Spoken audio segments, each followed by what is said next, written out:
放开我！你放开我！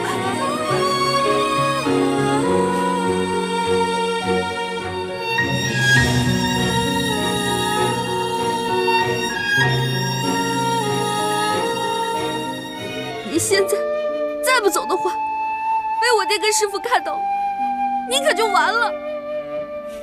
你看看，你还是那么关心朕。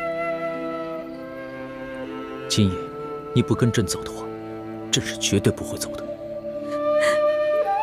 你简直就是个无赖！你现在哪像一个真龙天子，哪像一个九五之尊啊！真龙天子、九五之尊，那是对别人而言。在你的面前，以前朕是你的龙小弟，以后朕是你的男人。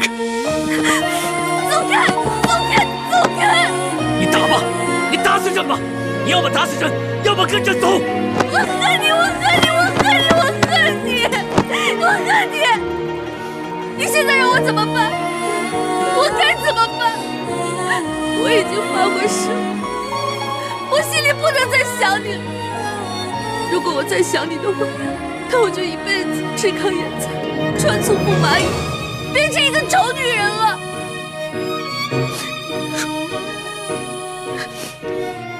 既然你已经发了这么毒的誓了，那唯一的解毒办法，就只有以毒攻毒。你放开我！你放开我！放开！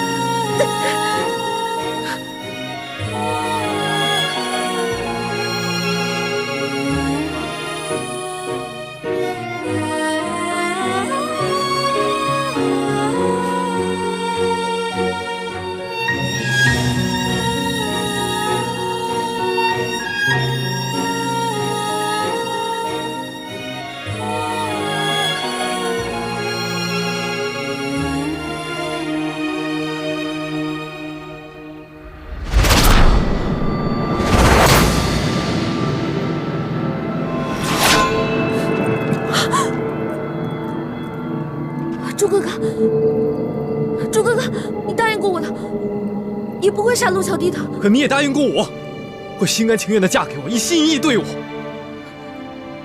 欢梅，其实你昨夜走了，就不该回来，不该给我希望，又马上让我绝望，不该把我最幸福的一刻变成最耻辱、最伤痛的时刻。对不起，对不起，对不起，朱哥哥。我也不知道为什么，只要你别杀他，我现在就跟你回去拜堂成亲。她不能回去跟你拜堂成亲，她要是嫁给你的话，那就是对朕无情，对你不忠，更是对她自己不仁。玄烨，你不要为难一个女孩子，你有种来，可否有种跟我决斗？论武功，朕远非你的对手，但你我的身份又不是江湖的寻常莽夫，怎可以武定输赢？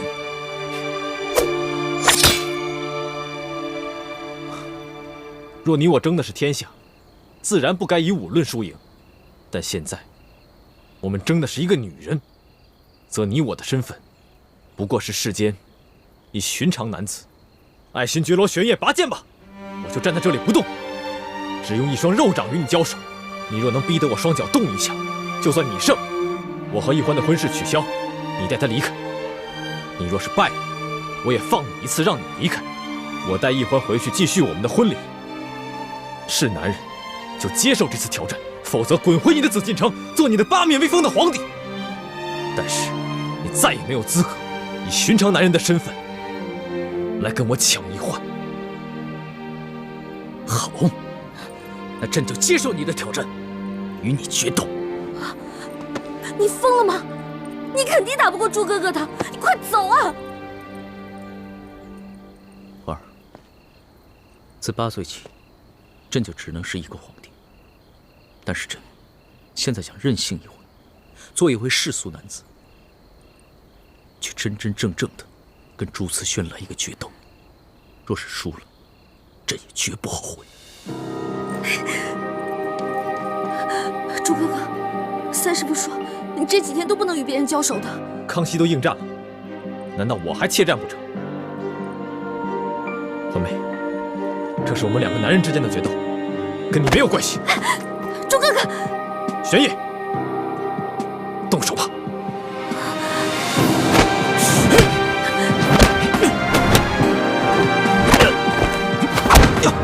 龙小弟，朱哥，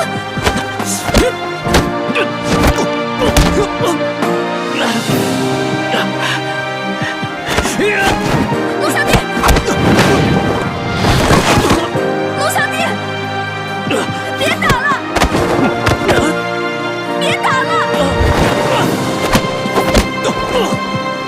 你们两个别打了！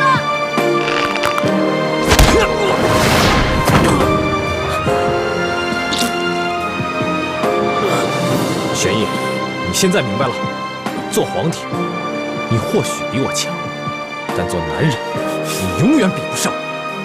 所以，你还是认输吧。绝不认输！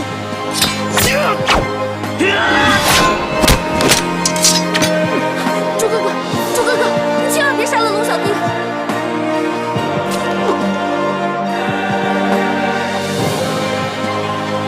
朱哥哥，龙小弟，千万不要杀害我的朱哥哥！朱子轩认输了。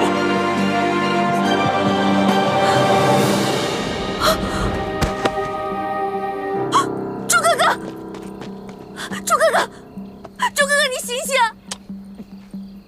朱哥哥，朱哥哥，你醒醒啊！朱哥哥，朱哥哥，朱哥哥！花儿，他已经输了，你跟朕走吧。不，他是因为我逃了婚，练功的时候走火入魔了。他私下放了我，犯了蒙规，所以受了鞭刑60下。现在和你决斗，又加重了伤疾。否则在平时，纵使有10个你也打不过我朱哥哥的。朱慈轩身受重伤，还要跟朕决斗，如此意气用事，怎么能成就大事？那你呢？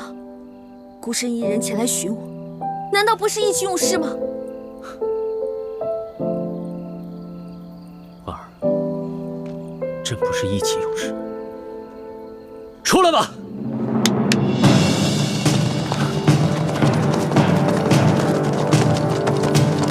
皇上，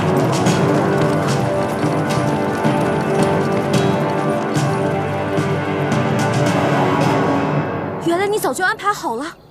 花儿，朕想做你的男人，但是朕更是大清的皇帝，朕在任何时候都不能意气用事。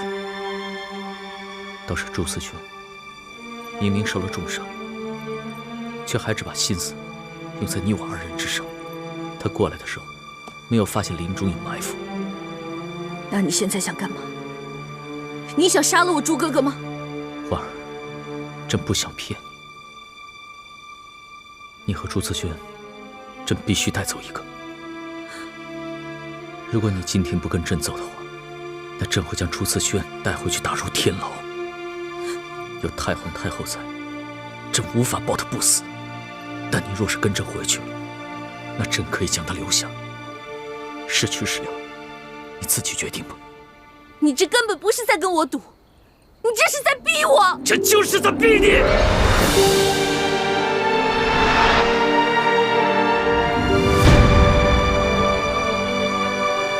因为朕输不起，朕不能没有你，朕更不能眼睁睁地看着你去嫁给朕最大的敌人。